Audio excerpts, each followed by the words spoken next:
Hey everyone, it's Jay with Everything Football USA, and today I'll be showing you my Fantasy Premier League team first draft for Game Week 1 of the 2025-2026 season. I'll be documenting my journey, showing you how many points I get each week, as well as which transfers I end up making.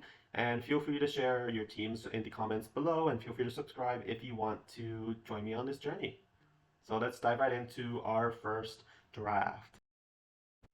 So in goal, I have Jordan Pickford, who I'll be changing that vice captaincy in a moment. But it's Jordan Pickford, and he's playing Leeds. He was the top goal scorer last season in the FPL system, and honestly, I don't see his value declining at all. He's a great goalkeeper. He's going to continue to get a lot of points with that leaky Everton defense. A lot of save points potential there. So going to continue with him, and he should be a great choice in the back.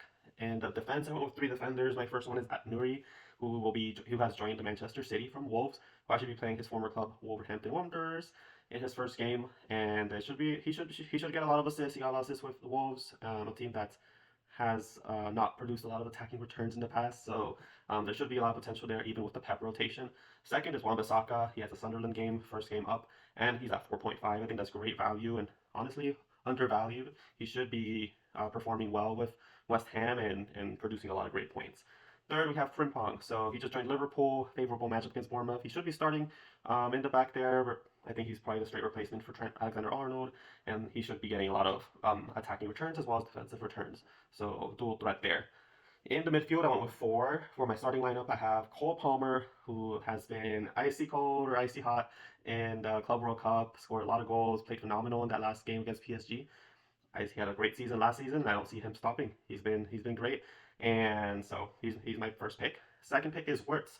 So he's a cheaper option to Salah to get into that Liverpool midfield, that Liverpool attack, and Liverpool honestly should be probably champions or really close to being champions this upcoming season.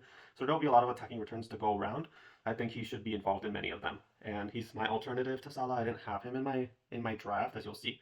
He's just too expensive, and we saw what happened with Haaland last year, where everyone went for him for his 15 million pound value, but it was just too much, and it really unbalanced your team. So I went with Wirtz to try to balance it a little bit better. With that, I went with Rogers and Gibbs White as my other two midfielders. Both had great seasons last year, and I think they should only improve this upcoming season. And they both play in great roles where they should be getting a lot of good returns. And at the front, I went with starting all three of my forwards. So Jared Bowen, favorable matchup against Sunderland, and he already bagged a goal against Manchester United in the preseason game. We have João Pedro, who will be my captain per now. He came right into the Chelsea squad and took the lap spot right out under him. I think he should be the starter most nights for Chelsea, and he's going to have a lot of good returns because he's going to have a lot of great people feeding him, like Cole Palmer. So should be fun to watch him play. And then I have Danny Welbeck, who is getting older, but now he's really the only choice striker for Brighton. That's been proven, and so that's what I'm going with for now. If anyone makes any signings, or if I think of another striker, if you guys have any other strikers that you feel like would be better than him, please do let me know. I don't have Holland as well because the price tag is just too much in my opinion. But let me know. Feel free to let me know if you do have Salah or Holland in your teams, and how you kind of ended up balancing that out. If you feel there's another player I should really consider, let me know. And here's my bench. It's Sanchez from Chelsea, Semenyo from Bournemouth, Robinson from Fulham, who I really value, particularly since I watch him here in the U.S. men's national team. And we have Munoz from Crystal Palace, who Palace had a great season last year, at least in the FA Cup, and they finished mid-table in the Premier League, and he should get some attacking returns. I think that team will only improve. They do have more games to balance out and not as much depth, but hopefully that means that we'll be seeing some good returns from Munoz. But yeah, let me know your thoughts on my team, and let me know if there's anything you changed. Drop your teams below. I'll let you know my thoughts on your teams as well. And looking forward to the season, and I'll keep you all updated on anything that changes.